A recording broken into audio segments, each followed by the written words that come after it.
Hey guys, I'm Hallie, and I'm Jamie. and this is Literal Nonsense.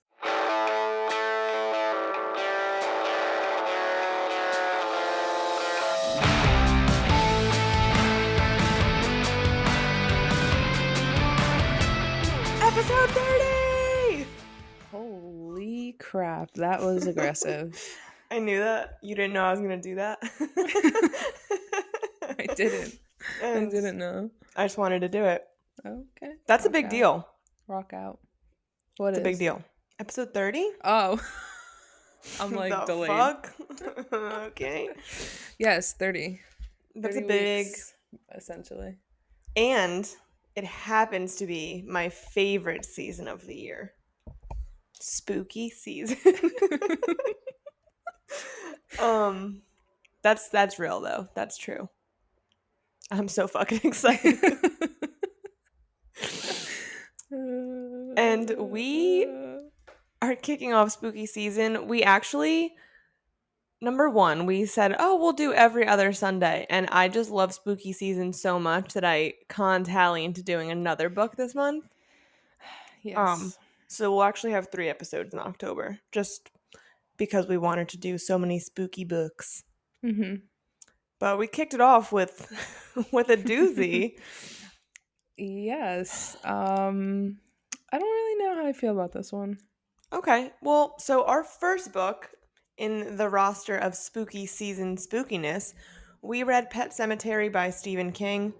Um, I've read one Stephen King before this, but he is like the man of horror. The man, the myth, the legend. Right. And so I felt like what better man to begin spooky season with? I feel like sometimes, like we read these books and then we talk about them, and I'm like, am I just a hater? Oh boy. Well, I don't know your thoughts, but I'm getting a vibe. Yeah. um okay. So Stephen King, we also chose this book to be fair. Number one, I've heard about it. I had seen the movie. It was actually my first scary movie I ever saw. I'm a little pussy bitch and I don't like scary things. So I refused to watch scary movies until I was like 14, and this was the first one I saw. Um, Interesting. I can actually distinctly remember I was in my parents' living room, and it was my parents, and my like family friend Cassandra. Don't know why, but that's what was happening. Um, and so it's popular, but also to be completely honest, it's one of his shortest books, and we were not trying to like read it like the book. It. Oh, Yeah, it. I realized with your blank stare that I you had was no like, idea what I was saying. so what are you talking about? Yeah, Yeah, so because we that's really long. That's like almost 1,000 pages. yeah, we just weren't doing all that. So No, that's too much. that's how we landed on Pet Cemetery. I mean, I guess I maybe I'm just like uninformed. Um, I've never really read any horror Okay. or scary books. Mm-hmm. I mean, I like scary movies. My first scary movie was the original Poltergeist. And Nice. I remember my parents were downstairs and they were watching it, and I like creeped down the stairs and it was like standing like in the foyer area because we had like a direct sight of the TV. And it was the scene where like he's in the bathroom and he's like peeling his face, peeling his face off. Yeah. I was probably like 6 or 7, and that really Wow. freaked me out. And I refused to Fair. watch any scary movies until I turned into a teenager and was, you That'll know, do it. you know. My parents, I don't know if you knew this about me. My parents were super into Halloween when I was a child, to the point like we had like a spooky house every Halloween. I don't know, like not a haunted house. Um but they would dress up every Halloween and chase children around our neighborhood like for blocks. Yeah, you did tell me that. To the point where like people from like the tri-state area were like coming to our house. People were like, "Oh, we drove from Connecticut," and I was like, "Oh, geez." Um, and that really fucked me up as a kid because my mom like would always wear like contacts or just like look really like spooky. Like she was good at spooky makeup. Um, and like I wouldn't even talk to her like on Halloween, and like she used to try to have me sit in the bathroom and be like, "Look, like it's makeup. I'm putting it on." And I was like, "I understand it's you. Like you look fucking scary, Laura. Like I don't want to hold your hand." Um and they were very open with their spooky Oh god. opinions. Like the one year distinctly, I was in first grade, and I dressed as Belle from Beauty and the Beast, the classic yellow dress. And my mom was like, "You disgust me." Like she gagged. She was like, "Ugh, princess." She's like, "Can you put some blood on you?" And I was like, "No, bitch. I want to be a fucking princess." So they were very opinionated. There's pictures of me as like a 1 year old, probably not even actually, maybe like a little bit over or under one. I don't know which Halloween this fell on, but it's me like sitting as an infant covered in like gray face paint and blood.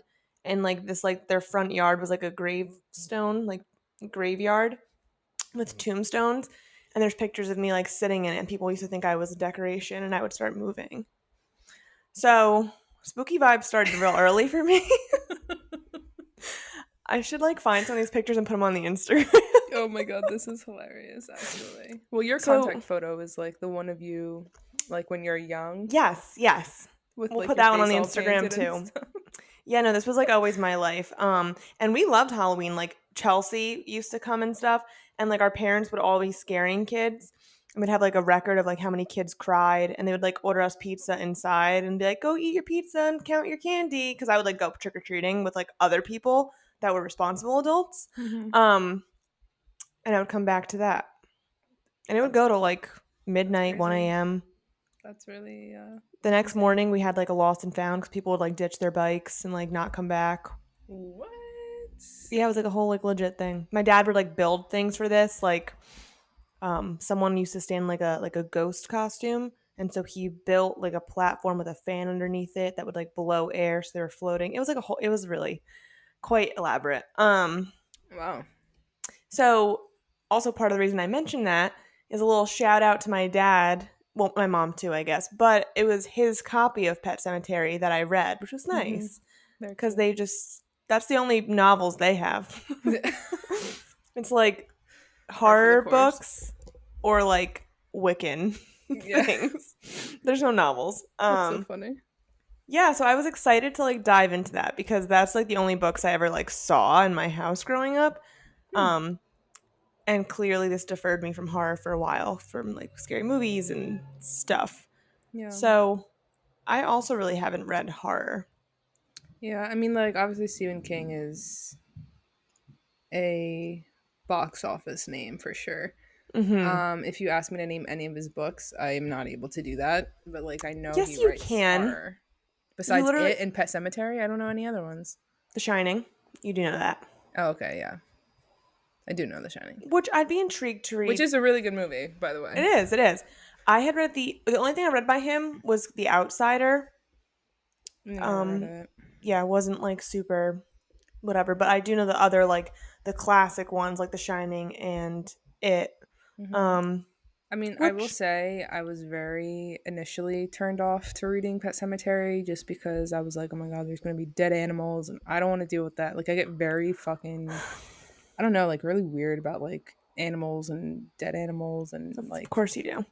no, like I'm like it's actually kind of bad. Like I like if I see a dead animal on the side of the road, like I start to cry, and I Amelia don't know what it is. has a similar thing. Not, I don't know if she sees him and cries, but like if we're watching a show or like I've seen a show before her and there's like say like a dog in the show, she'll literally text me and be like, "Does it die? If so, I'm not continuing." And I'm like, "Okay." So I have to like spoil things for her because Mm, she won't she won't get involved. interesting. Yeah. So Yeah, I I don't think know, that's like man. a Something with the animals.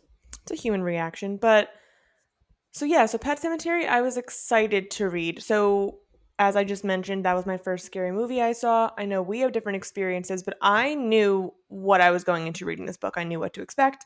I was just eager to read it in words versus like seeing the movie. Hmm. Yeah. Whereas you had not No a clue. clue. No, I had no idea. Like none at all. I mean, I like figured obviously like okay, Pet Cemetery, so there's gonna be a cemetery of like dead animals and Pets. some weird shit's gonna happen, but Hmm. that's the extent. And I actually think so. I want to start by saying with his writing, I'm intrigued and I would read like It and The Shining. I'm intrigued. Now I also think with his writing, it was very much so a slow burn, which we're gonna talk about.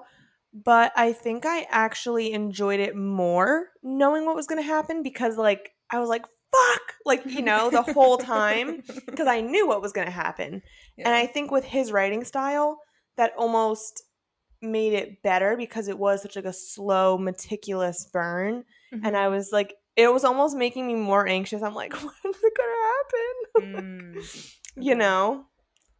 Yeah. I mean, like for me, okay, like I can appreciate a slow burn for sure, but I think the fact that I didn't know what was gonna happen, so then I was just getting annoyed, like when I thought it was gonna happen, and then like it was just like more like lore essentially. Yeah, I was like, all right, bro. Well, can we just get to something? right. Like the Because I'm getting climax. tired. Yeah. Like for the first, honestly, probably like my book had a little like 450 pages or something, a little bit more than that. It Okay. really Mine. wasn't until probably like almost 300 that I was like able to just like read and read and read. Yeah, no, I fully agree with that. And so I guess let's dive into the plot and stuff. Um, so the Yeah. synopsis starts off Pet just Cemetery. Here we go. just your average all American family. We have the Creeds. We have Mhm. Lewis and his wife Rachel. And they are moving. He got a new job. They're moving to Maine, and they have like this like old Victorian house. And they have their two kids, point five animals, and a picket fence. But in all seriousness, they have a daughter Ellie. She's five. Five. They have a son Cage. Is that right? Yes. No. Gage. Gage. Gage with a g. I knew I I was was like, the like, kid's definitely not named Cage, but it sounded right in the moment. it did, and it's Gage. So really, we're not doing much better. We Gage have Creed. Cage Creed. Gage Creed, yeah. yes. Jage. I think Jage. Jage Creed. no, it's not Jage. Creed Bratton. I would Well, like to all it the real better. ones who know who Creed Bratton is. I don't. Um, Freak. The Office? sorry. No. Oh, I do now. The I weird didn't know. guy who I keeps did. like the Yeah, yeah, little nuts in yeah, his yeah. drawer. I didn't know his last name. That was where I think it was throwing me off. I would like his name better if it was Cage Creed because it's like at least alliteration. Anyways, but his name is Gage, so it's fine. So there's Jage. Gage, and he's like two esque, right? Like he's a toddler. Yeah, and now this is like where I get confused because like I don't really have much experience with children. I'm sure everyone's shocked by that. So like to me, like if someone's two, like they're still in a diaper and you have to carry them around everywhere. They're still like No, not able to no, do anything. That's like no, what my brain no. thinks. He actually wrote them pretty accurately for their ages. Interesting because there were a few times in the book I was like, this kid's two? Like he's acting like he's like five. I'm so confused. But that's The just me, not I think he wrote Ellie a little bit mature, like the my conversations ignorance. she was having. Um, but no, I think they're pretty accurate. Also, Stephen King wrote this. His foreword of the book was very interesting. And this book essentially was like situations very closely related to things that happened to him, but like the what ifs things went wrong. And I Hmm. liked that part about it too. Yeah, that was cool. Because I think it made it really realistic. And they also, okay, so we have the Creeds, family of four, and there's a cat. It's Ellie's cat. His name is Church. Winston Um, Churchill, yes, it is. which And is she great. Great loves name. this cat. Loves, loves, loves.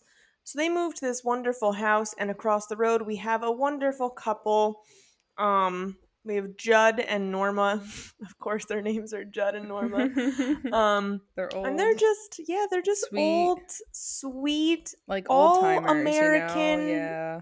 the kind of family you'd want as neighbors, Yeah, you know? very Yankee slang. Yes, yes. And so I will say, I know some people with Stephen King, they get a little turned off by like how much detail he gives. I think it set the scene. Like I saw exactly where we were. Mhm. I saw the family. Yeah. We were good to go. Yeah, I think I was like impatient like to know what happens. Mm-hmm. So like because he was like being like so thorough with like explaining every minute detail, I was getting annoyed as well. I could see both But sides. like thinking back on it now, like I appreciate that as a reader, but just like in the moment because I was impatient, I like was not about it. Right, yeah, it's more the impatience rather than like the actual not liking it. Yeah. And so the beginning starts off kind of like it's a normal life. They're unpacking, yada yada. But our buddy Judd is like, "Hey, guys, you have this neat thing in your property. It's a pet cemetery. You want to go to it?" Which, I wouldn't love. No, I'd probably move. Yeah. Yeah. Hmm. I don't know. Especially if there's kids It's involved. I don't know. it's far away though. You know what I'm saying? I don't know. Like, After reading this book, I think whenever I end up buying a house, I'm going to be doing a lot of checks. all right, fair. And so he brings them up this hill, up the hill, around the bend to the pet cemetery. And everyone buries their animals there from like the fucking dawn of time, basically. The turn of the century, the 1900s, Yeah, right. And 1800s, so, 2000, 20th century. I always get confused because it's mm, like the 1900s, but that's the 20th century. You know what I mean? correct. Yes, I And agree. I think like the it's stupid. 2000s is like the 21st century, which is just, I don't understand why it's like that. Couldn't tell you, but I agree. But yes, that was the 20th Anyways, century. But so they go to this pet cemetery, they just to chit chat. clarify. Right, just in case you guys also needed help. And so Ellie starts asking a lot of questions about death. Now, the mom is a fucking freak with death because her sister died when she was a child, which we'll get more into. Basically, mom is like doesn't want to have a conversation about death, and our boy Lewis, he's like, hey, it's She's part of life. traumatized. Yeah, and he's like, it's part of life, Well, he's whatever. also a doctor, so Yeah, like, he's like, this is what happens. We'll tell her honestly, whatever. Um, so Ellie's really scared that like Church is gonna die. She's like, cats die, like not my cat, please. Which I feel that on a real level, Ellie. I yeah, understand. yes. Um, I battle with that every day. I'm like, are they okay?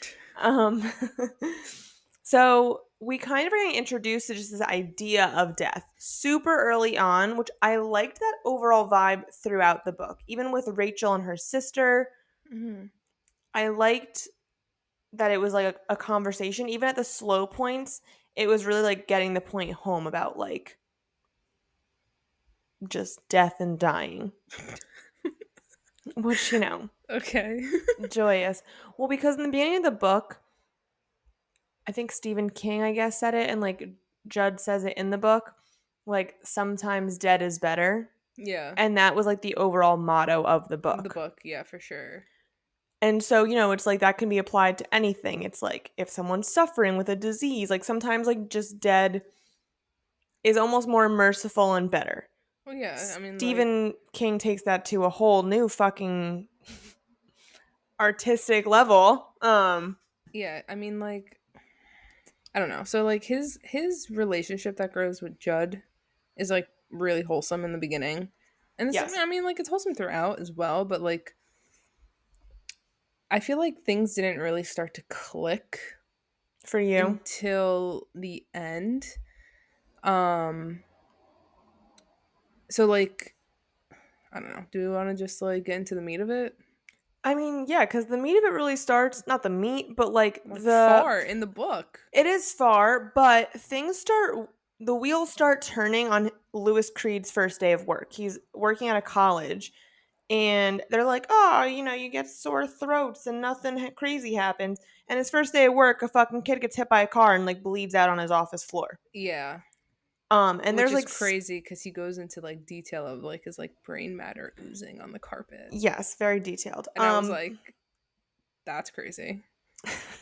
That's fucked up. And that made me think of in It Ends With Us when Ryle is like saying he was like trying to scoop his dead brother's brain back into his head.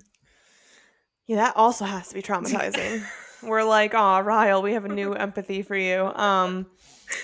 And as this guy is dying, what's his name? Victor Pascal, right? Yeah, yeah, yeah, yeah. Because that name is brought up so much. Oh my god, yeah.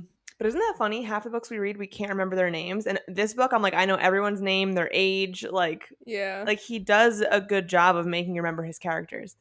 Um, and yeah. so Hmm. Victor is dying, and he's being spooky. He just starts like prophesizing? I don't even know the word. Oh yeah, like while Yeah. he's dying. Yeah, he's pretty much like, don't go beyond the barrier of the pet cemetery. And I'm like, oh, what? Yeah, that Victor. he's like don't pass the deadfall. And Yes, because yes. and um he eventually just dies, but then he gets haunted. Lewis gets haunted by Victor. Yes, Victor. And he brings him to the pet cemetery Yeah, and in a he's like, dream. yeah, and he's like, do not go past here. Yeah, he This literally is a shows warning. him. He was like, in case my dying words weren't enough for you, I'm going to show you. Don't do this. And this part started spooking me a little. Not to the point where I was like, couldn't go to the bathroom alone at night, but I was like, ooh, it's eerie because then Lewis wakes up from this dream and he's like, well, that was very real feeling. And he goes to get out of bed and his feet are covered in dirt. And I was like, no, Yeah. thank you. Nope. Absolutely not, actually. Hmm. I Like, mean, not I wasn't like, I can't read anymore. I'm so scared. But I was like, if that fucking happened to me, I'd have a heart attack and die. oh, I'd probably be like, wow, that's pretty cool. Hell no. If a dead man came to me and brought me up into the fucking woods. Maybe he was warning him. He wasn't doing anything malicious. He was looking out for him. Actually, yeah, Victor was a real one. If anything, Victor is the what's it called? The unsung hero. Yeah. No, what's the Good Samaritan? Yeah, Victor was. Victor was like, we Like don't need to do in his this. dying breath, he could have been like, "Tell my mom I love her," but instead he was like, "Don't go past the deadfall, Lewis." Yeah, he had like a girlfriend who watched him get hit by the car. He was like, fuck her. Yeah. Deadfall, bad news. No words for her, but None.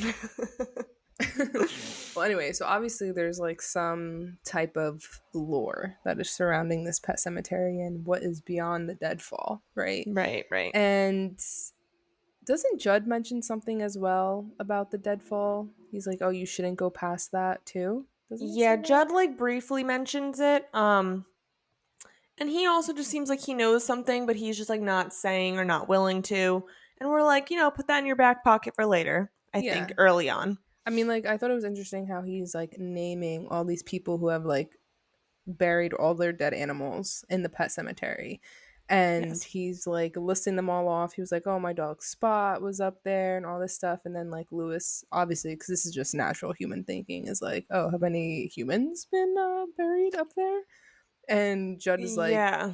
Judd was like, "Don't ever say that. Like, why would you say that? No, that's never like he gets like mad fucking defensive. Was that before or after church? I think it was after church. So we'll Are talk you about sure? church now. Yes, because Lewis was like, it was when he knows what happens.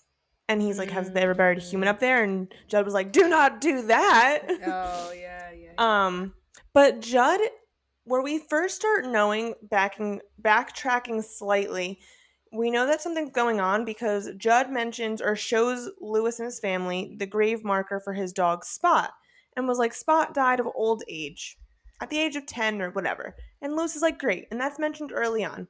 Then we're talking to Judd more and he's mentioned something about like, oh, my dog got hit by a car and died. And Lewis is like, I'm confused because that makes no sense. Mm-hmm. So it happened Whatever. twice. Right. And Wink, he's like, wink. right, hello. And so Lewis hates Rachel's family. That's like not super important, but either way, he fucking hates them. And so Rachel's going away for Thanksgiving, and Lewis is like, actually, I'm going to stay here because fuck your family. Okay, Mm-hmm. great. So Rachel takes the kids, goes to wherever the fuck her family's from. Lewis stays. Chicago. Okay, great. And of course, Okay, great. like, of fucking course, while they're gone, the cat gets hit by a car and dies. Because Yeah. of course your child's pet dies when they're gone, you know? Well, I think it's important to mention too because this is also a really good plan foreshadowing. So like the first day that they move in, Lewis notes like the big 18 wheelers that are just barreling down the road. And then when Judd comes over and introduces himself, like one of the first things he says is like to be careful of the road, especially since you Yeah. have young ones. And he was like, and if you have any pets. And Yeah, that's he like was like, kind this of, road isn't friendly for pets and small children. yeah. And then even throughout before, things actually start happening, there's always the mention of like, oh, I heard, another Orinco truck barreling down the road, and like that it was like always mentioned like in the background.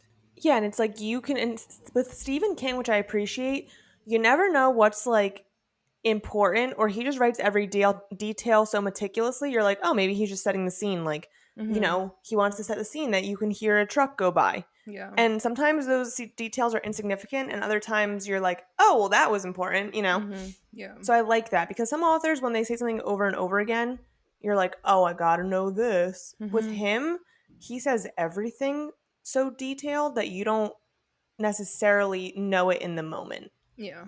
But then you can look back and say, oh, yeah, those trucks are around all the fucking time. Mm-hmm. Yeah. So Church gets hit by one, and the cat's dead. Right? Like Dead. they're sure it's dead. And Judd is like acting mad weird. He's like, "Do you love your daughter, Lewis?" And Lewis is like, "Yeah, of course I love my daughter." He's like, "No, but do you really love her?" And Lewis is like, "Yes, Judd. Like, what the fuck?" He's like, yeah, man, why are you fucking questioning me? And he was like, "Okay, this is what you're gonna do. You're gonna put the cat in a garbage bag, and we're gonna meet at this time, and we're gonna go up to the pet cemetery." And Lewis is like, "Okay," But like, which he likes Judd, so he's like, fine, fine. yeah, like he wants, I think a part of it, like, because he mentions too, like, okay, so like there's not any information about Lewis's family or like him growing up. No. All he mentions is that he never had a father figure until he was like 45, right?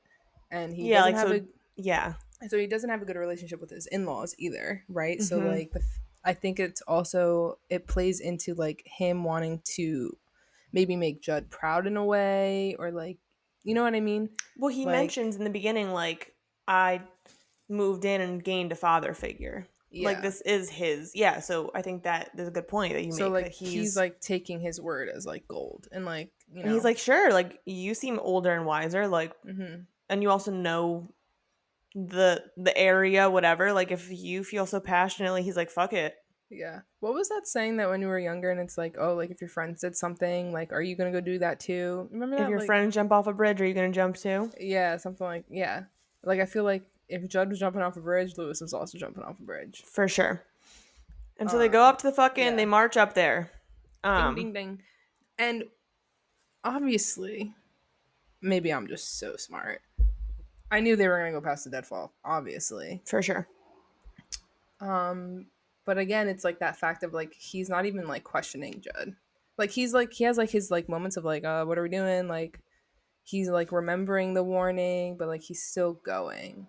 Yeah, and I think, but And it also is, it's Judd, right? But also as the book goes on, this place has an inherent living power to it, yeah, which yeah. is So crazy. Judd's like an 85-year-old man, but he's climbing this deadfall and he's like a spring chicken. Yeah, and he's like, And Lewis, Lewis be is confident.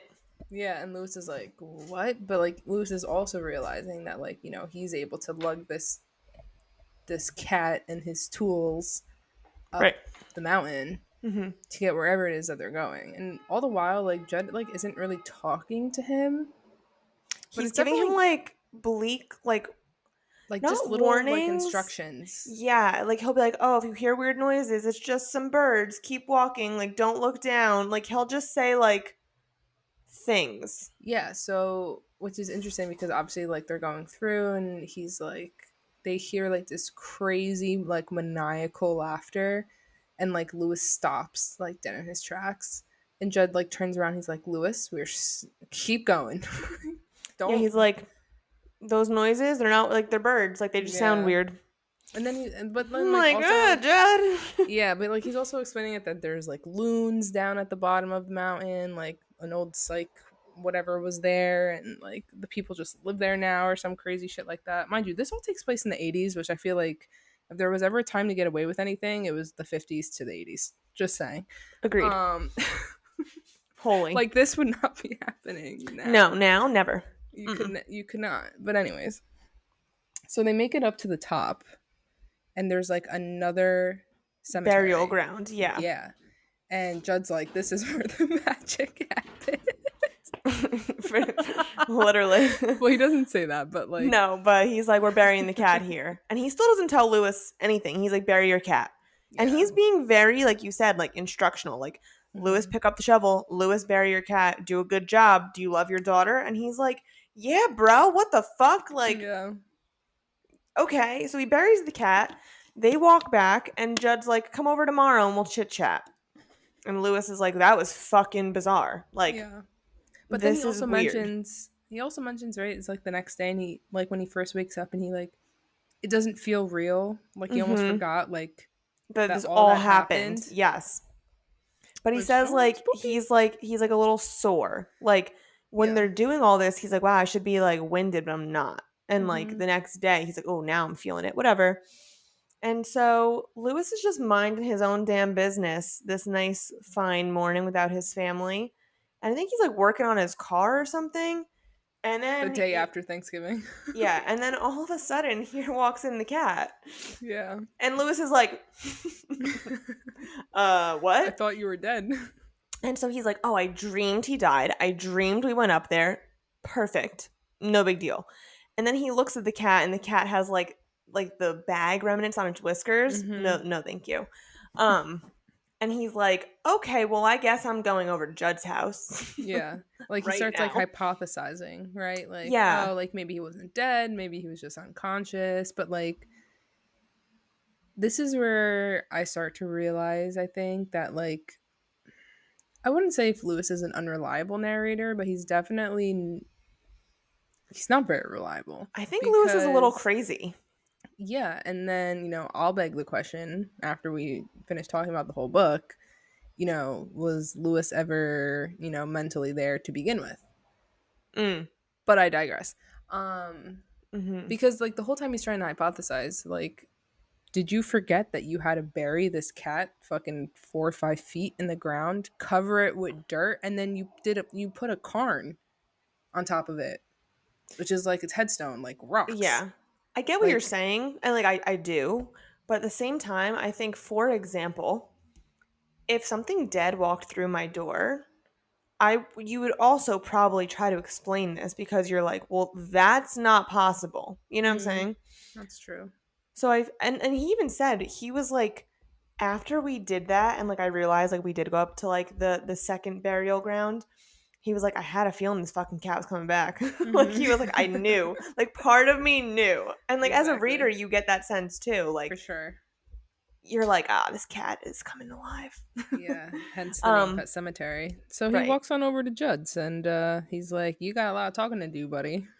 Yeah, and so Judd gives him the whole lore. Um, long story short, it's like an old Native American burial ground. It's just like a mystical, both probably, Hmm. place. And Judd was like, yes, Spot did die twice. I buried him once there, and then I buried him when he died of old age. Now, the main thing about all this lore, number one, I want to say I actually appreciate that he says it's a Native American burial ground and leaves it ambiguous.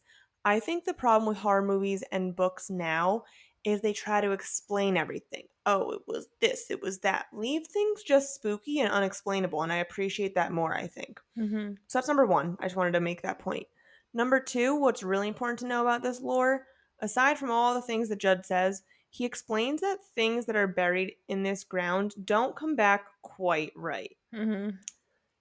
So he's like, Spot was fine, but he was fucked up. Like, he smelled like shit. He was like, I gave him a bath. It would be like washing like just meat. Yeah, Like like he cold wasn't meat. yeah, he was like he had this aura about him where like you did not want to touch him. My mom never petted him ever again. Hmm. Like you know when something's wrong and you feel it but you can't explain it? Like that's kind of what Judd is saying with these animals. Hmm. And he explains lots of them did this. You know, it was common knowledge. Well, Someone yeah, buried it was like local lore, right? So like yeah, many people knew of right. this place, and they all knew if they were to bury their animal there, like the animal would come back. And the But one guy not a buried lot. a bull, the Yeah, fucking giant and he it was a that one bull, a rabbit, cats, dogs. There's a but what's bird. Yeah, but what's important though to mention with the bull is he said he was the only animal that he knew of that came back mean and like they had to put it down. Like Hmm. the revived bull. They had to like kill it because it was like chasing people and like being like really fucked up. So like not only do things not come back right, but sometimes it's like not just not right, it's bad. It's Mm-hmm. not good. Um so Judd's telling this to Lewis Sinister. and Lewis is like, "What the fuck?" Like, He's like, what did you just make me do? right. And Judd makes a good point. He's like, "Listen, I know that like your wife doesn't want to talk about death, whatever." And he's like, this might help Ellie actually get used to the idea because she might notice that the cat has changed and she might kind of be like, I don't know what happened, but something's weird. And like, I'd rather him just not be here. Which is what happens. It is because church is weird as fuck. Yeah. And he like never purrs. He's not like cuddly. He smells like crap. He's And killing things yeah, leaving. aggressively. Yeah. And like they come back from Thanksgiving and Elliot like immediately has an aversion towards him. Yeah, she's like, he smells. Why Yeah. does he look weird? She's like, get this cat away from me. Well, because then he describes So, his eyes always like these like mm-hmm, lifeless and like he stares at you with like an unsettling like knowing, I guess mm-hmm. be the word. Like he paints a very detailed and creepy fucking image of this cat. Like I would want this cat nowhere near me. Or like Lewis will lock it out and it's back in the house. Like no fucking thank you, Well, cat. that's a thing, right? And it's like this is like a thing in all horror movies, and I'm assuming books. Like, if you bring something back from the dead, it's pretty much never like it was before. Um, because there's no way that you can replicate personality, right? And like, side note, this is a big conversation with like the whole idea of cloning, especially in animal cloning. How like there's celebrities, is it Barbara Streisand who has had the same dog for like 20 years, but it's been cloned like 3 or 4 times, but each dog Is has a that different real? personality. No, it's like a real thing. I did a Are you paper on it in sure? school. Yeah. No, not cloning itself. The fact that Barbara Streisand has the I don't know same if it's dog. Barbara Streisand specifically, but it's somebody. But that's real. Like someone really has done this. Yes. You can That's do it. fucked. Don't tell Ryan. I'm going to look it up. Um yeah, and I think again it begs the question of like if something is dead, something died about it, right? And so yeah, bringing it back Yeah, it is Barbara isn't Streisand. that's Thank crazy. thank you. It is Yeah. never good. And but like so that's what Lewis battles with. And he's like, okay, this is clearly bad, right? The cat is back from the dead. But he's like, listen, like Spot was never the same, but he was fine. Like, so okay, great. Like, even if he's not the same, maybe he's just a little funky. They said that he's like a little disoriented, the cat. He's kind of clumsy. Like, and he was like, you know what, fuck it. But Lewis, as he's experiencing it, is noticing like this, like just unrightness. Like he's like something is unwell. Yeah. And So thing okay, did you? so Okay, I was gonna ask real quick. well, At this point, like, did you have any speculation like that this was where it was going, or no. no? No. Wow. Okay. Well, I kind of had a feeling it would involve some type of human Oh, resurrection, so at but the I didn't know that it conversation, was going to follow the yes. way it did. So I just want to mention when he's on the porch talking to Judd about that whole lore. That's when he asks, "Has a human been buried there?" And Judd's like, "Absolutely not." That was when that happened, because Hmm. then Lewis is like aware, like my cat just fucking came back to life. Um, and Judd was like, "Don't even think about those things." And Lewis ends that chapter by saying, like, I saw fear on his face, but I also later then realized it seemed like he was lying. Mm-hmm. So I just wanted to mention that before we continued. Yeah. So, I mean, things are going well for the Creeds. Life's just moseying along, yep. And then Stephen King hits us with this, little chapter about how he took his son Gage out to a field to fly a kite and ended the chapter saying, little did I know that was going to be Gage's last day alive. And I was like, oh, okay. And that was how part one ended. Yeah. So now obviously we know something's gonna happen. So then at this point I was like, okay, the fucking kid's gonna come back, and that's very interesting to me. Why, Um why so? I think if we were to go into the layers of grief, maybe we could find a solution. But like that, the idea that your psyche could split, like fracture, like in half, and you think that this is like a plausible idea is insane.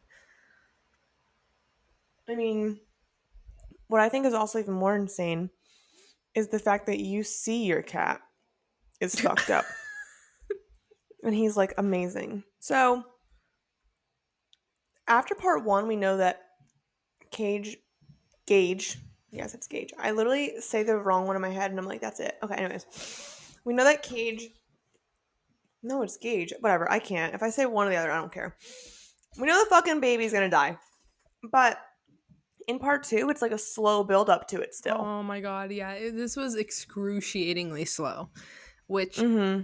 I was not really happy about, but ooh, it's fine. Um, Some parts I liked, like when Rachel was talking about her sister Zelda and like that whole like again like you almost got the other end of it, right? It's building that idea that sometimes dead is better. Her sister had this like I don't know, spinal disease or something like that. Her back was fucked up and she like pretty much slowly suffered and diminished in bed. And so the point was like we wanted her to be at peace. Like it was hard for her and all of us. And so like I think those little conversations in the slow part just added to the overall like message, which I mhm, think again I agree with excruciating, but I think looking back was well done. mhm. You know. Yeah, I mean, it was all right. I mean, I was just waiting, waiting, waiting, waiting. I was like, when's this guy just gonna fucking bury the kid? Well, anyways, he eventually does, right? So Gage, okay, so anyways, the kid, they're outside playing one day, and Gage runs into the road, and a fucking truck comes and smithereens him all over the floor. Can you imagine? Um, no, because I would probably implode on the spot. And like he's like running after him, and the kid thinks it's a game, so he continues to run. Bro, Yeah, that's crazy. I mean that's like a Anyways. fucked like thing to write. Like you have to be fucking sick to be like, let's kill the kid with the fucking truck. He was like, let's fucking smash this baby. And then he's like writing about like the one sneaker and like he got dragged and the baseball hat full of blood. I was like, Yeah. bro. Yeah, that was crazy. He really got into it. Like, and again, um he's so detailed with everything, but I was like, maybe this was one thing that you didn't yeah. have to be. So anyways, they are all besides themselves, obviously, except Lewis. He has like this like unremittent Mm-hmm. resolve about him, and you know right away obviously what's going to happen. But it's interesting to see his character develops like slowly crumble apart. Yeah, develop is probably the wrong word. Yeah, like what's the Diminish. yeah, I was going to say what's the opposite of develop? Yeah, he loses Um his fucking grip. Yeah, he really does. And like there were parts when I was reading the book where I was like, am I the insane one? Like I'm so like what are Mm-hmm. we doing here? But anyways, so they have the funeral for Gage. They put him in a little coffin and meanwhile, before Gage gets killed, Norma gets killed. Well, she just dies. Whatever. Um I mean, there's a difference. okay, whatever, she's dead. So she dies and like Lewis is there with Judd while he's making all the decisions for like the funeral and whatever. So then when Gage dies, um Judd is with Lewis while he's like making the decisions. Mm-hmm. And I think it's interesting that it's because of Norma that Judd brought Lewis to the cemetery to begin with because she has like a heart attack, remember? And then Lewis is able to give her like medicine out of his fucking black market bag he has in his closet. And she's like, she lives, she's fine. But in return, Judd was like, I'm going to repay the favor. And that's when he was like, oh, you're going to bury Church and he's going to come back to life. So that is what Yeah, kind of kicks off the whole thing now, thinking about it. right. Because he was like, oh, like this is kind of like you did me a favor by like saving Norma, and so like this is kind of like a weird favor to like save your daughter's cat. Yeah. But then what I think is weird is that like Stephen King talks about how like when Lewis is trying to decide what they're going to do with the coffin, apparently there's like two different ways that you can seal it in the ground. I was hoping you said And, this. one way is like I guess, cheaper and just like wood and like whatever and like a slab of cement, whereas like the other way is a bit more expensive, but like no one's getting in there again. Like Yeah, you're and like down it'll there preserve the forever. body longer. Like it's just, Yeah. So, and Lewis chose the one where obviously that you can break into the grave. And Judd was like, "What are you thinking, Lewis? Don't be thinking what you're thinking." And Lewis is Lewis is like, "I'm not doing nothing. I don't know And what you're also, talking about." at this point, Lewis really isn't thinking it himself. Okay, but now here's the thing. We don't know, right? We're only getting glimpses of like when he's I lucid, you know? I agree, and I think it's like a deep subconscious thing. I'm not saying that he never thought of it, but Mm, I think that his point of view in this book, he is very much so stream of consciousness writing to us his conscious thoughts. I yeah. think this is what ties into the part of the pet cemetery that's like there's this power that's like calling and it's almost out of their hands. Now, can you say that's insanity? Sure. That's you could just say that it's insanity. Hmm. But it's this unknown like force. Well, and that's only because they went there. Well, and at one They point in the went book, over the deadfall, which you're yes. not supposed to do. So But it's like it almost like attaches to like your person, right? well, right, because now it's attached to Lewis. Well, that's what I was gonna say. Like Judd at one point, before anything happens with Lewis's son and he loses his mind completely, Judd explains like I was brought there for Spot and like it wanted me back. And so like I brought you there, not even really thinking and like knowing it wasn't a good idea, but still brought you there. And he was saying, he was like, I think that place like is what killed your son and your Mm-hmm. cat. Like because it knew that I knew about it and like I would bring you there for the cat and then you would eventually come to that conclusion about your son. Like it works in mysterious Mm-hmm. ways and it like wants this like Mm-hmm. poison seeping into the land kind of situation, which So I that's like the so vibe. that's so that's the thing, right? So it's like, you're giving sentience to a location, specifically like a Native American burial ground, which like if you have seen any horror movies, this is like a common trope, I feel. Yeah, yeah, yeah. Um, and like even like in life when like things go awry in a house, people are always like, "Oh, is it on a burial ground or something?" Yeah, Like they that's like, do. oh, that's always said, right? So, whether it be just like all of it as a whole, or if it's just like one quote unquote spirit, like leading the whole, like whatever it is, I think the personification of a setting to have the effect that it has on the characters in the book was like not like it wasn't novel. You know what I mean? Like to me, I was like, yeah, of course.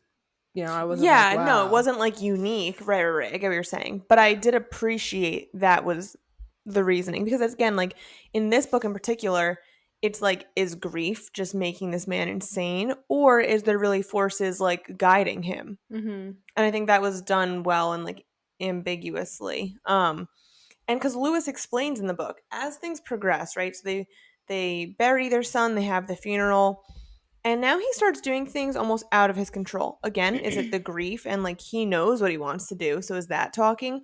Or is it truly like this power he can't control? Because all of a sudden he's like, Rachel, I think you should go to your parents in Chicago. Get the fuck out of here, please. And she's like, our kid just died. Like, I don't want to do that. And he's like, no, I think you really should go. I'll come back in 3 days. Fine. And she's like, okay. Because he's like insistent. Like, Yeah, and now this is where I got confused because like the way he was wording it to me was like, oh, like just go be with your parents for a few days and like I'll come and join you. We'll like recoup there and then we'll come back home. But that wasn't the plan at all because then later on he was saying that like he was trying to get all the affairs in order for them to move back. So so I don't know if like that was just me being stupid or like no, I think he was saying the plan was like he was going to bury the kid. And then if it was a disaster, he was going to just fucking kill him and be like, all right, we tried. I'm going to go join him. And then hmm, if it worked out and like he was fine, then he was gonna be like, all right, we gotta go to like Disney World and like Florida. He mentions that a lot. And hmm, like just tell Rachel, like, don't ask questions, just meet me in Florida. You know? Yeah. So I think he was kind of just like seeing how it played out, like Mm. without his family being there. And so at this point, what's really interesting is Ellie is losing her shit, losing it. She's like, something's wrong. We Hmm. cannot leave dad. Like, she's screaming, she's crying, And they're just putting it off as just grief, trauma. Right. trauma, which logically makes sense. But I think, and that's what I feel like is interesting, is that like the foreshadowing is coming from everybody else, Yes. like everyone closest to Lewis, um which I feel makes it like that much more a little bit spookier, because like they don't Yeah. know what's going on, but like they're just talking, And and they it's feel and it's something. like prophesizing. Yeah. Yes. Yeah. And the daughter is like saying, like, she's having all these dreams, whatever. And so finally they leave. Okay, fine. And now, once they get to Chicago, Ellie's really losing it. She's like, I had a dream about Victor Pascal. And they're like, what? And like, the mom is like, oh, no, no, no, no, no, no. Yeah. And she's saying all this stuff. She's like, I don't know what's going on, but something with like daddy and the cat, like, something is fucked up, basically, this 5-year-old is saying. Sitting at a table Yeah. And covered the in mom, blood. yeah, and the mom's like, I gotta go home. So her parents also think she's crazy, but she tries to go on every last flight ever, whatever. And Okay, but so, like Rachel also, I feel like she's known. yeah, As soon as she landed in Chicago, I feel like she knew. yeah. Well, then she was debating, like, is he gonna kill himself, Lewis? Yeah. Yeah, she But did yeah, mention that. she said that she had this inherent like fear and like something Mm-hmm. was wrong. So she was like trying to get going. She gets all of her flights home, whatever.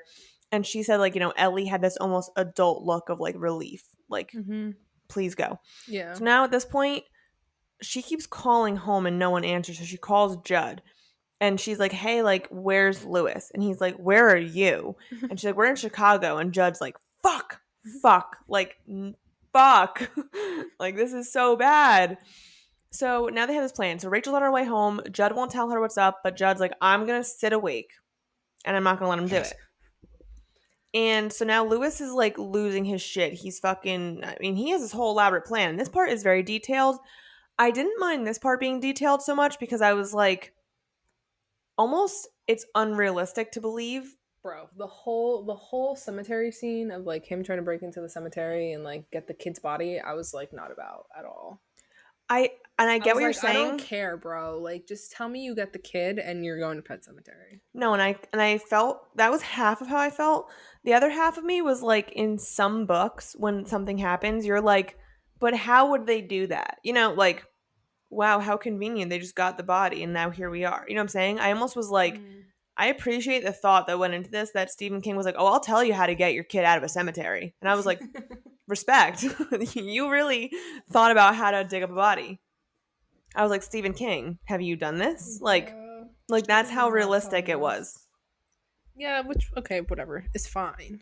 I agree. As a reader in the moment, you're like, "Okay, like let's go bury the kid." Of course. But like to me, that point that was just like not interesting to me at all. What was more interesting was like this idea of like this unknown force keeping everyone away from Lewis.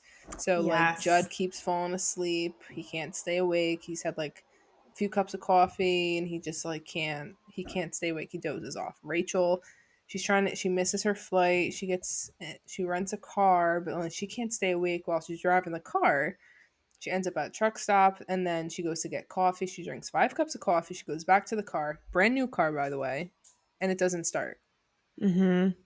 So, I think that was more interesting to me. Like at that point, I was looking more forward to like Rachel's chapters and I was for Lewis's because I was like, this guy's still at the fucking I cemetery. think I think it creates a very unique space of like discomfort, right? Like you have that feeling with Rachel and Judd of like it's important and nothing's working your way, like that like desperation, like you're like sweating and you're like Mm-hmm. something's wrong and you're not going to make it in time. That's the worst feeling ever. Mm-hmm. That was their chapters. And Well, then I think Lewis, that's what made me the most like anxious yeah. towards the end of the book because I was like, oh my god, are they gonna just make it or like what's But gonna go? but then like it was weird for me, it was really unique because those chapters gave me that feeling. But then Lewis's chapters, like I almost wanted it to speed along because you knew no matter what they weren't going to make it, and it was almost like just do it, dude. And Mhm. like it was a weird feeling. And like it was almost like watching like a car crash and you can't look away. Like that's how I felt about Lewis. Like I was like, he's fucked. There's no hope for this guy. Yeah, he's beyond saving. And like I was like, just get me there. Like just get me to the disaster. Like it's almost like knowing something bad's gonna happen and it's like drawn out and you're like, just get it over with. I'm like, the Mhm. kid's gonna be fucked up. Like Yeah, exactly. so it was like, Exactly. oh, it was like a fucked up thing to like you're like you wanted them to get there quicker, but they couldn't. And so like you almost want him to take longer, but then you were like, just get it over with because no matter what, like the world is gonna stop them. Yeah. But then there's like also you start to see the lapses in his psyche. You know, the guy just broke into a cemetery to fucking dig up his dead child's corpse. And he's going through all of these, you know, crazy things to get the kid back to the car. And you know, there's like, then there's a dog that's barking and he's like freaking out, right? So he just throws the kid in the passenger side, gets in the car, and the first thing he thinks about is like, what if I put him facing the back and he's not actually sitting towards the front? I'm like, bro, the Yeah. kid's fucking dead. Does that matter at this point? But he You said had he's to like throw his body down the hill, like, he literally was like, I couldn't start driving until I knew he was and he's facing the like right way. sitting there, like poking his face to feel for Yeah. his like And nose. I was like, he bro. like left the keys in the ignition. Like he was so thought out, everything else. And like he Mm-hmm. almost lost his keys when he left him in the car. Like Mm-hmm. he's losing it. He's fucking losing it. Yeah. And you know, and then just when he was like, oh, and it was like 1:42, and like the headlights of the Prius, whatever, pulled into, you know, Lewis's driveway, and Creed Bratton was sound asleep. I was like, Creed Bratton. oh, No, not Creed Bratton. Although Judd, I do kind of Judd, imagine Judd like Creed, but yeah. right? Yeah, that Anyways, is I meant Judd. I was like Creed Bratton not here. I'm remixing this story real quick. Right. Um, Judd is fast asleep, but Right, and you're like, "Oh fuck." yeah, and so I don't think I was really spooked out until he got like halfway through up to the cemetery, and he like saw that thing, the The Wendigo. Winnebago? Yeah. Yeah. Then I was like, okay, like, this is getting somewhere, you know. Um, yeah, so he meets that fucking cannibalistic shapeshifter thing in the woods. He just moseys on by, buries He's his like, kid. "Sorry, I got a job. Yeah, buries the kid and then fucking leaves. Goes back home." And at that point, I'm like, okay, well, now that that's happened, where are we going from here? And I was not expecting what happened to happen. Um, Okay. What did you expect before we tell them what actually happened? I thought that the kid was going to come back to Mhm. Lewis in the house, and you know, him, and because obviously there's the only one in the house, right? So I was thinking that like Lewis and Gage were gonna be like putzing around a little bit, and then by nightfall, Lewis was gonna be like something was gonna happen, like not something major that did happen, but like something was gonna happen, and then he was gonna have to take the kid out, Take the and kid then he was out. gonna move back to Chicago with his wife and Ellie. Right. Well, that is That's not what what I happened. thought. Yeah, I was a bit too, I guess, vanilla in my Right. assumptions. Yeah, cuz we got spicy. So, Lewis goes to bed. He's like, "I'm fucking tired. I just dragged a body like miles." And he goes to bed. Now Rachel finally gets home. She's like, "Oh, I'm gonna go right to Judd's house." Okay, fine. So now in this process, we get a little glimpse that these little feet walk past Lewis, and they go in his medical bag and they grab something that shines in the light, and you're like, "Oh, it's a Hmm. knife. It's a fucking knife." Yep. um. Okay, fine. And so then we flash, and the screen door at Judd's house opens, and he's like, "Lewis," and he's like, "Oh, it's not fucking Lewis. It's just not Yeah. Lewis." And I was like, "Damn!" Like, it's one thing too. I'm serial killers, things that kill, whatever, are spooky. Kids that fucking kill, that's a whole new level of like fucked up. Well, yeah. So then this was reminiscent to me of Chucky, and I told you Mm-hmm. this. It was, which I didn't hate. I didn't hate. I guess my question is like, Mm. why was Gage the only like maniac? Like, Yeah, I don't know. Oh, I mean, because also, I don't know. Oh, when Lewis was thinking about burying Gage up there, Judd discloses they did bury a body up there, not him, but someone in the town. This guy lost his son in the war, and so he buried him up there, and he was like weirdo, like a fucking weirdo. And yeah, he would but he like wasn't walk violent. Like he correct. That's why I'm wasn't like confused too. mean.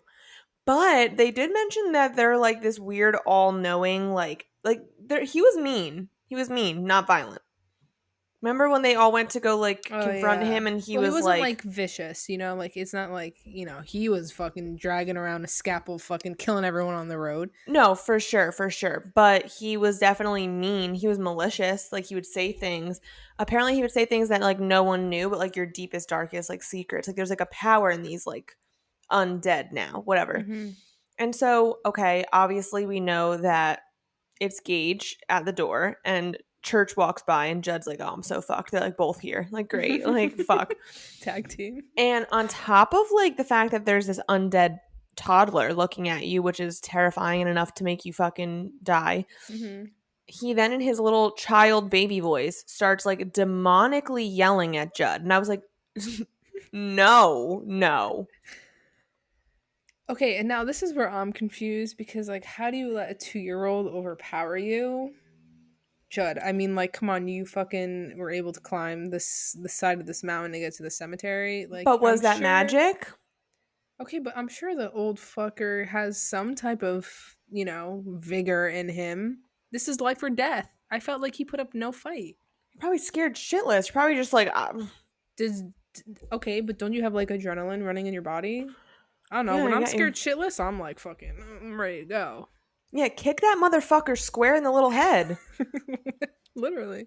Like, you know what I'm saying? Like, you literally could, like, fuck his, like, fucking scalpel. Literally Yeah. drop kick that bastard baby. And it's not like he was holding like a big butcher knife.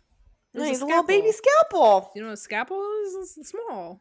It's small. It's like a, yeah, bullshit. Judd probably could have lifted his leg and stomped on his head, and that would have been it.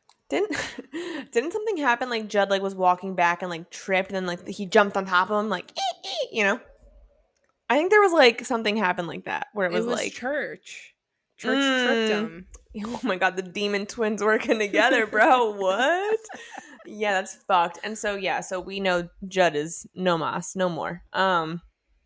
Poor Judd. I felt bad that that was his ending. Yeah, Godspeed, Judd. Also, side note, I really hope what fucking demon Gage said about Norma was not true. I'm very upset. I I kind loved of, them. I hope it was true because fuck Judd for doing that to her. For what? He was cheating on her. At the whorehouse. He said everyone did it back in those days. Okay, Jamie, I know for sure if we had this conversation now, you would not be saying this about Okay, Ryan. but baby demon Gage was saying that she was butt fucking all of his friends. That's a different Okay. kind of hurt. Okay, well, Wow. so is your man going to the whorehouse? I mean, I thought they were a cute couple though, you know, like little old couples. I'm not trying to imagine Norma taking it up the ass from his friends or simultaneously Judd going to the whorehouse. Like I want to imagine them wholesome, like she made him an apple pie. which is fine. Ugh, You whatever. can you can live in your delusions. I mean, but we don't Fine. know. Who cares? Well, baby Whatever. He's Gage dead. They're told both dead. yeah, baby Gage did tell Judd like your wife fucked all your friends. I thought it was really funny when he was like, and they were all laughing about it behind your Yeah. back. That was so funny. That was But fucked up, but it that was is funny. spook. Yeah, that's like a spooky scene though. You know, like there's a hmm little. Ooh, I didn't like it. I saw it very visually in my head. I literally imagined him as Chucky. Yeah, and so Judd dead. So now all of a sudden Rachel pulls up, and you're like, oh You're like, you're next. You're no. next. So Rachel goes in, and she's like, whatever. She hears like laughing upstairs. Also, kid laughing. Fuck kid laughing. Creepy. Creepy. So creepy. Yeah, it's And so not she cute. goes, no, not Kids should cute. not laugh. And so she goes upstairs and sees Gage. Now But it's this not chap, Gage. oh, it's like her sister, Yeah. but it's also not her sister. It is Gage because Well, yeah. So like she says, okay. So in the story, we learn that as Jamie said, like Zelda is her sister, and she was like slowly decaying in her bed. She couldn't move, and she was also like mad at everyone, so she would like piss herself and like laugh and like whatever. Mhm. Um, but after she died, Rachel was having all these nightmares that like Zelda would like jump out of the closet and was like, "Oh, I'm gonna get you next," and like Right. basically like jump scare the shit out of her in these terrible nightmares. And so like Rachel as a full-grown adult is still, worried about these nightmares. So she walks up the stairs and there's fucking Zelda and she's like, "I'm going to get you now, bitch." And she's like screaming, but then like Zelda's face morphs into Gage's and she's like, "What the fuck's going on?" And then next thing you know, Chucky's fucking stabbing the crap out of her. Which I will say that chapter ended like, which I liked, like kind of ambiguously. Like she said, like, oh, he ran into her arms, and I was like, oh, maybe he's hugging her. Maybe he was mad at Mhm. Judd because Yeah, yeah, Judd yeah, was like yeah. trying to stop it, and so Yeah. like the power was like, fuck you, Judd, and that's what Judd says, like, oh, it's gonna get me for like trying to like prevent this, and I was like, oh my god, this is fine. Like he was just mad at Judd, and he's hugging his mother. I Mhm. had such high hopes, But like I you've was seen like, the movie. Why would you think that? I kind of forget at the end. I knew the kid Oh, got hit by a car and like came back, but I didn't remember okay. like. Gotcha. And so now Lewis wakes up and he sees all these footprints and then fucking a random car across the street and he's like, "Oh dear." Well, no. At first, he was like, "Oh, that's nice. Judd has a visitor," and he's like, "I'm gonna go make myself breakfast." Oh yeah, he does. Like, what a But then psychopath. he sees the footprints. Yeah, and then he goes up to his room and realizes that his meticulously well organized bag is like thrown to shit. And he's like, Yeah. "Oh, fuck. And then he realizes It's Rachel and he's who like, "Oh left there." fuck, times two." So he heads on over and he obviously has a plan. So Church is on the car and he's like, "Come here, kitty, kitty, kitty, kitty," and he gives him some dry food or wet food, some type of food that's not a dead animal. And while the cat's eating, he fucking stabs it with the needle and gives it Morphine. Night morphine. night. So Church is dead, and he's like, "Oh, I got three more vials." So he's on a mission. He knows he's gonna have to kill his son, right? So he goes in the house and he's like putting the scene together. Now this is where things really kicked up for me because The last like 10 pages. yeah. So like he goes in the kitchen, boom, Judd's dead. He's on the floor, fucking stabbed to death. He's like, great. Goes up the stairs and he sees Rachel, and doesn't he think that she's just like sitting there, and then he realizes that like she's dead, but I think he's like in denial. I think he knows right away, but then he's like, "No, no, no."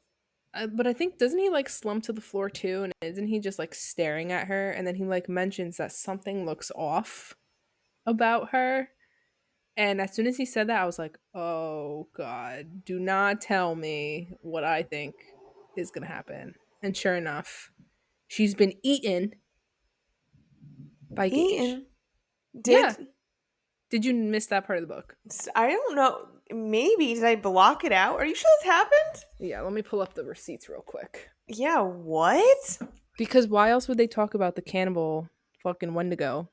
And he was like, "Oh, if you happen across the Wendigo, he passes like the cannibalistic curse to you." This is crazy. If this is, I don't know. I Jamie. I, I am questioning you publicly because I, what? Yes. Are you fucking sure he ate his mom? Yes. I don't know. Let me find this real quick. Yeah, no, I need you to actually. I'm also gonna Google. Did Gage eat his mom? Yes, Jamie.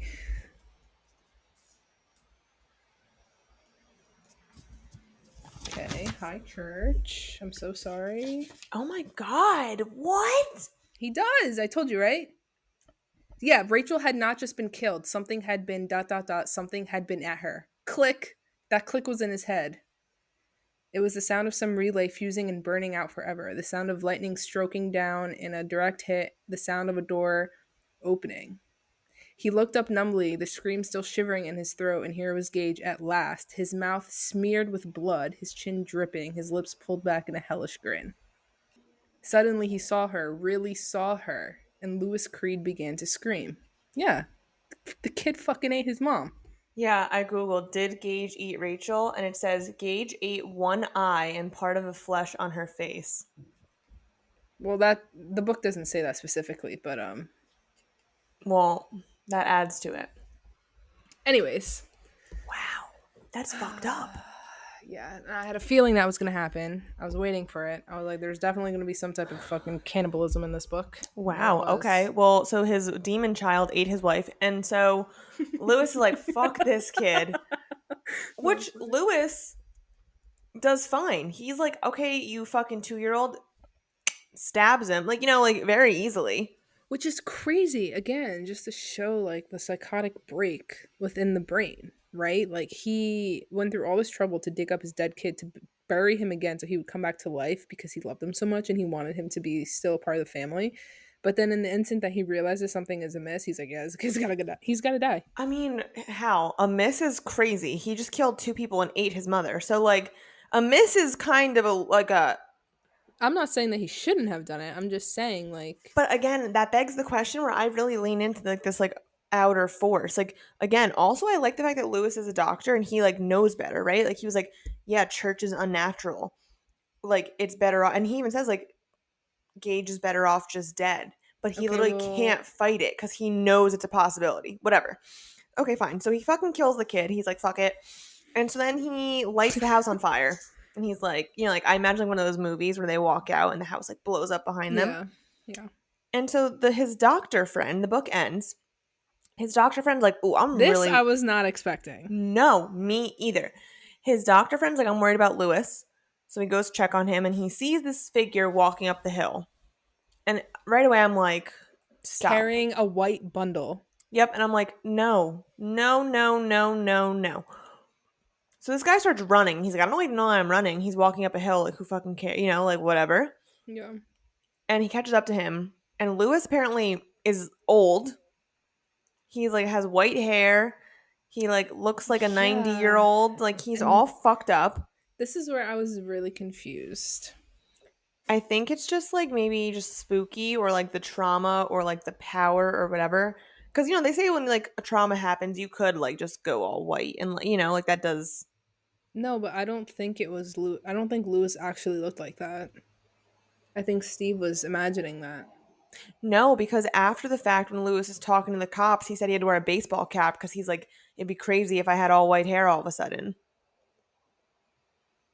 Okay, which then is okay, finish the story and then I will tell you what I was thinking after I Okay, finished okay. this book. And so Lewis is very clearly going to bury Rachel in the burial grounds. And he does. So he does, yeah. And his thought process is, well, I waited too long with Gage. Clearly, 5 days, 3 days, whatever, too much. Rachel just died. It's gonna be fine. Perfect. And so he buries her, and the book ends, and he's sitting there with his fucking crazy white hair and just lost his fucking total shit. And she puts a hand on his shoulder and just says, darling, and then the book ends. And I was like, no. Also, you have a whole child alive, and you just pretty much were like, fuck you, Ellie, but that's fine. Yeah. So anyways, right off the bat, when we first started reading this book, I was mad sus of Judd. Mad sus. Oh, And I thought that something was gonna happen towards the end. And so like obviously this is just like a working theory. It's not even a theory, it's just like some, little ideas streaming around in the ether. But like I was thinking that like what if it's more to the effect of like every person who's gone up to that pet cemetery was now being reflected in Lewis. Like that's who's giving you the power. Like the power of your grief to push you up the deadfall so you can get up there to bury whoever it is that you're trying to bury. And like that is like where the power draws from, right? It draws from those negative emotions. And then so Steve, who's obviously, a third party, he's not part of this at all. You know, he's worried about Lewis because he's his friend. So he's following him around. But as soon as he enters the pet cemetery, he was like, oh, this seems right. Like I should follow him and make sure he's okay. And while they're going up the deadfall, Lewis is, I'm pretty sure, verbatim saying exactly to Steven what Judd said to him when they walked up the yes, first yes, time. yes. And It almost like possesses so, you. yeah, but then, like, I don't know, like, is it like, does it hop from like person to person? Like, is the reason Lewis is like old and gray now is because like his he's the protege of Judd in this scenario. You know what I'm Well, trying to and say? also the point you're making is making me think additional things, which I like. I also really like how Lewis's friend, what was his name?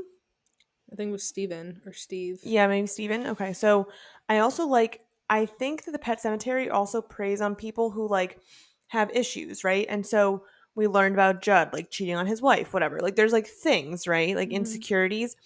We knew Lewis like didn't get along with like Rachel's family. Like why was that brought up? Like he's insecure a little. Like they didn't believe in him as a doctor. Whereas this guy Steven, who seems to have like a very normal, all intents purposes, like fine, well adjusted life, once he's going with the deadfall, he's like, I wanted to go. Something was pulling me. And then he snapped out of it and was like, I'm not doing this. Hmm. And he was the first one we saw like resist that like pull. Initially, yeah. And like so he was like, fuck you, Lewis, go do whatever you're Hmm. gonna do because this seems bad. This is bad news. And Yeah, he said like he he moved his got like family. He left yeah, that guy Steven because he was like, this is bad news. And yeah. so I think that was also a good way to end the book because you saw someone resist that. And again, he describes Steven as like a very like well-adjusted normal person, whereas you found out little kernels from like Judd's past life, which again were not relevant, but they Mm, kind of were, or like yeah. Lewis's relationship to his in-laws, you know, I'll pay you not to marry Rachel, like you're never going to amount to anything. And so I'm It's wondering, crazy. yeah. I And would so have I'm taken the money. right, bye Rachel. And so I'm wondering, right, if like people that are like insecure have issues, like it almost preys on the weak, you know? Probably. That's usually how it always goes, right? It's never the tough people that get possessed. Right. And so I think that was interesting as like just like a little like subtle thing. Hmm. So I mean, yeah, I mean this book again, do I think it was scary to the point where I was like, "Ah, no." And it I also wouldn't say it was wasn't like a scary book. and it I would also say it was a wasn't thriller. It was a thriller. yes. And it also wasn't like a page turner where I was like, No. "Can't wait." And we have a page turner next week, so we're going to talk about that difference. Um it wasn't like that. It was very slow burn, but just the whole time you're reading it, you're almost uncomfortable. Hmm. Whether you want it to happen quicker or you're just like, oh God, nothing's happening and it should be what's going to happen. Like, you just felt uncomfortable reading this book. Yeah. But I liked that. Like, I was like, ooh, this brings out a new emotion I'm not used to when Yeah, I'm right. reading. Yeah, yeah. Like, I was like, ooh, okay. Ooh, anxiety while reading, but not like the good, like they're gonna fall in love anxiety or like Or why can't they even, be together anxiety. It's right, or the even spooky anxiety. It was just like discomfort. Like, it was just like, like you know something bad's gonna happen and you can't do anything to stop it. and like the details were just so crazy and almost to the point of like painstaking. Again, like describing digging up his son's corpse. I was like, Hmm. ooh, this is more than I ever cared to know, you know? Yeah, I mean, like there was definitely a few parts in the book where like I would read something and like have like an actual like auditory reaction, Yeah. I'd be which like, doesn't happen very often. right, right. Um, but yeah. My typical auditory reaction for this book was absolutely not. I was like, nope. Okay, so what did you rate this book? I think I gave it 3 stars. I was expecting you to say that. I gave it 4. Yeah, I just felt like it really wasn't worthy of a 4 for Mm-hmm. me. I could probably go back and change it. Maybe I'd do like a 3.5, Mm-hmm.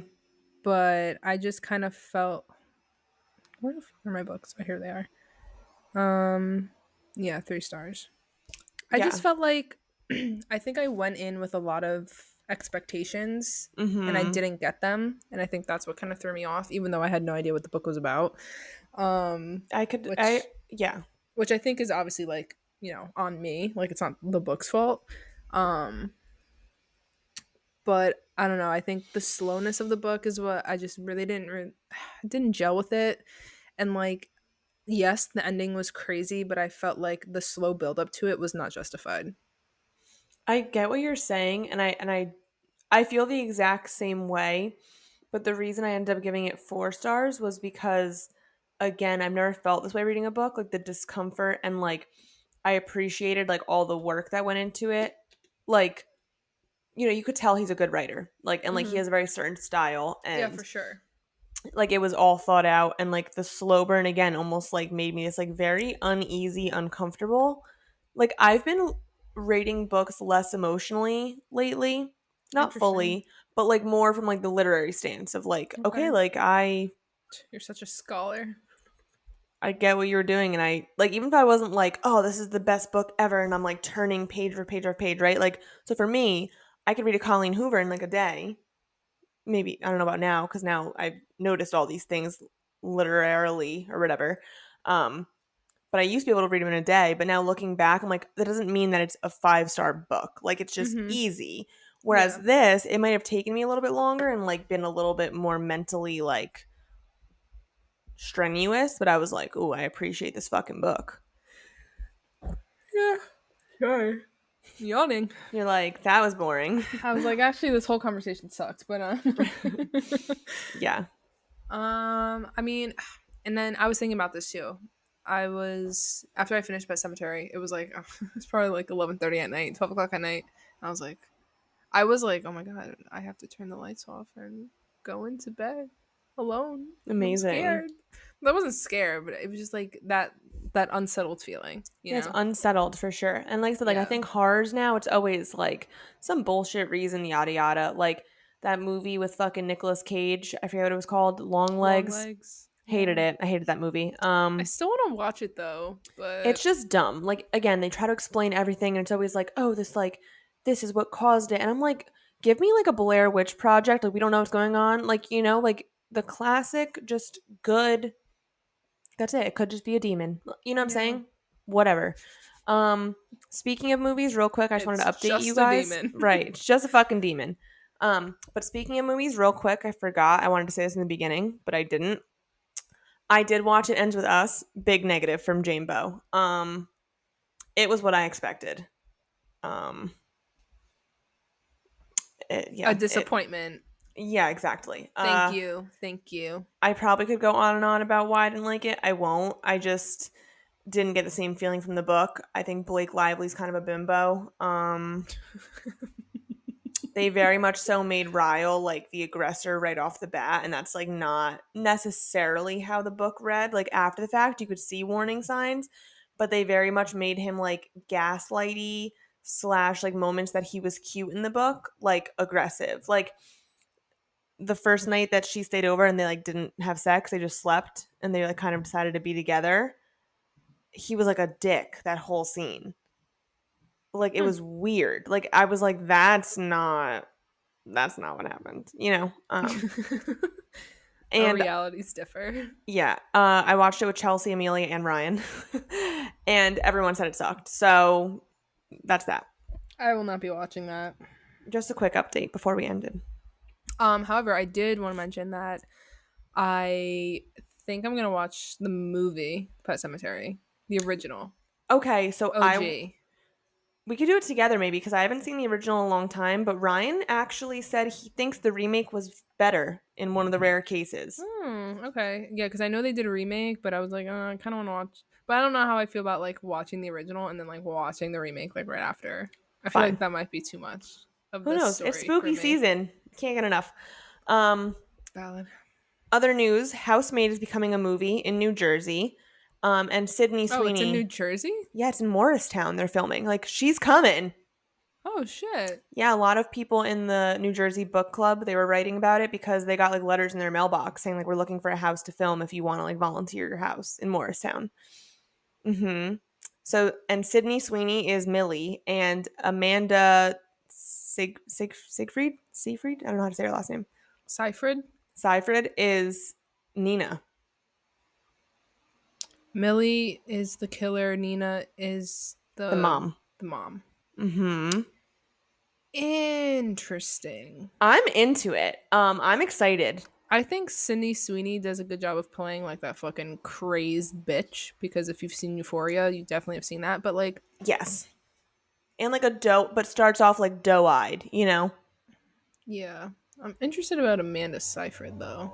I'm ready. I did mention this to Ryan, and he's like, "This is bad news for you." And I said, "Why?" And he goes, "Because I can now marry Sydney Sweeney." And I said, "Well, that's ambitious, but Why can he He now marry? he I just don't get it. like he just loves her, and like she's coming close to Morristown, and like I always told him like, yeah, okay, if she ever wants to marry you, like fine, like that's the one person like you're allowed because she's hot as fuck. Like I would also marry her. So he's taking his chance. I mean, I All right. also kind of want to go to Morristown and stalk her. So maybe I'll be there. Let the Um, people live. yeah, I know I want to go see them. And that's a Maybe really, she'll be down at Iron Bar, bro. I would cry actually. Anyways, but fucking tossing it up. I'm excited. I'm excited. I think those were our only bookish updates from like prior episodes. Oh, Akatar, the release date got pushed back until the end of 2025, early 2026. Yeah, So to say that I'm like probably 70% over SJM would be an understatement. valid and agreed. When people tell me that they're reading Akatar now, I'm like, you know what? Don't ask me my opinion. Good luck. But you tell me you're reading Fourth Wing, and we'll chat. Yeah. Yes. And so yeah, so we will see you guys next week. Surprise, surprise. For do you want to tell them what it is? Hidden Pictures It's by Jason. by I somebody. think it's Jason. By somebody. Also, I thought this was a woman who wrote this book, and then it's not. I think it's Jason. It is Jason Rekulick. Fuck yes. Rekulick. Amazing. This book has been picking up steam and been popular recently as well, and we kind of just wanted to add it to our docket. So So here we are. yeah, Tune in next week. This was a really long episode. it Wow. We haven't was. recorded a long one in a really long time, I feel I like. know. I was just thinking that when we were recording, but And Colleen Hoover was kind of long, but Stephen King's a meaty man. yeah. I mean that's the thing, right?